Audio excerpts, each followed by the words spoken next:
సందర్భం కనబడుతుంది. మొదటగా 4 సంవత్సరాల క్రితం ఒక పాపను అమ్మినట్టు కూడా తెలుస్తుంది. ఇది రెండో పాపను కూడా ఈ రోజు నిన్న అమ్మినట్టు తెలుస్తున్న పరిస్థితి కనబడుతుంది. గత 4 సంవత్సరాల క్రితం తనకు పుట్టిన పాపని కూడా అక్కడ గుంటూరు వ్యక్తులకు అమ్మినట్టు కూడా తెలుస్తుంది. ఈ రెండో పాప నాలుగో పాప ఎవరైతే ఉంటాయో నాలుగో పాపని గత 10 రోజుల క్రితమే ఈ పాప పుట్టినట్టుగా తెలుస్తుంది. 10 రోజుల పాపని సుమారుగా 3 లక్షల రూపాయలకి ఆ పాపని ఆంధ్ర ప్రాంతానికి విక్రయించినట్టయితే తెలుస్తున్న పరిస్థితి. ముఖ్యంగా ఈ గిరిజన దంపతులు ఏవైతే ఉంటారో ఈ గిరిజన దంపతులకు 4 ఆడపిల్ల పుట్టడంతో అయితే ఈ పాపను అమ్మినట్టు తెలుస్తుంది.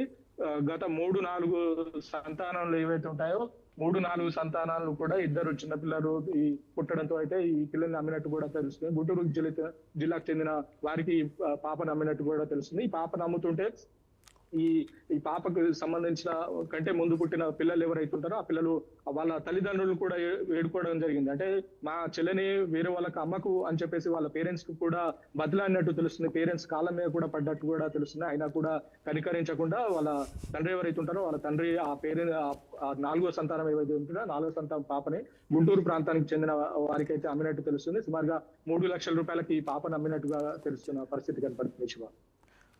Right, thank you Shankar.